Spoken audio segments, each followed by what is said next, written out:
All right, well, we're back again finally. Just wanted to quickly kind of go over what we've been dealing with on the 53 here.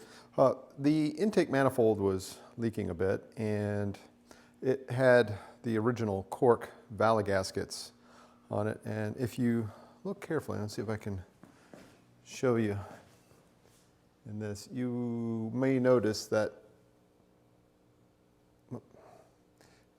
it really never had a great seal on it.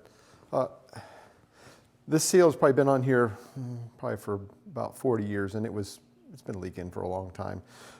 Cork gaskets work great for a while, but eventually they get a little on the brittle side. So I chose this time to go ahead and do an RTV job.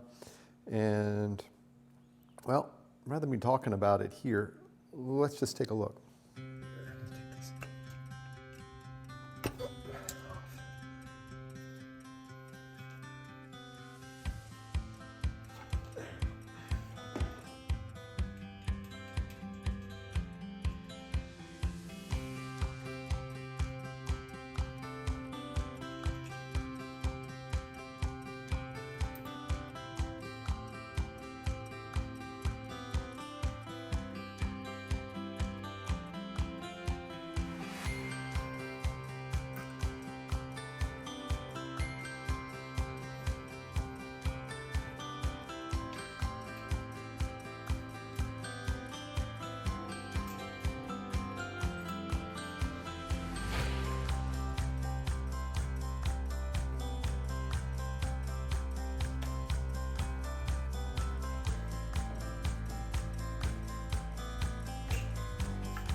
I know there are a lot of intake manifold videos on YouTube, but I did want to mention a few takeaways that I had from my own personal experience. This is the first time I've ever replaced an intake manifold.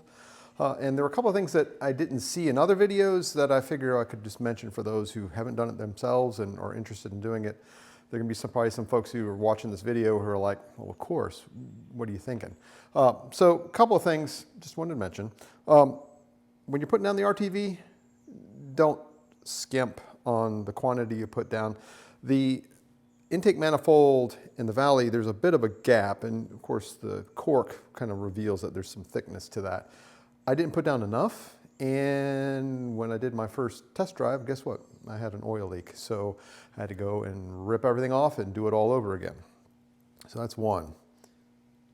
The other one is when you take the intake manifold off, even if you think it didn't leak any coolant out of the manifold,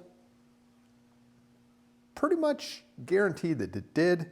All that coolant ended up down in the oil pan, and unless you like having your oil full of glitter after a few drives, you probably want to do an oil change right after you finish the project. I did a little bit of short drives afterwards, and I had some concerns. Cleared out, sure enough, I had a little bit of metallics. I took the oil filter apart, and I didn't reveal a whole lot, but I'm not real happy about the fact that I did a little bit of damage to the engine by not clearing out all the coolant. One of the other things I would recommend doing is, if you're still running with a carburetor, go ahead and replace the power valve and the accelerator pump while you're at it. In my particular case, I didn't do that. I put everything back together again. It had just been sitting out for a few weeks, so I figured no big deal.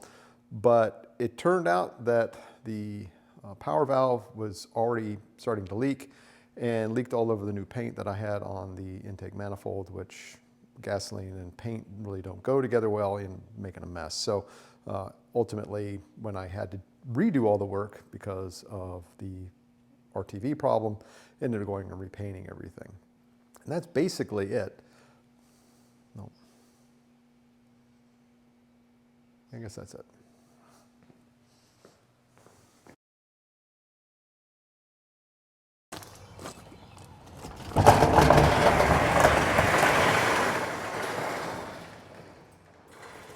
Project's got a new home.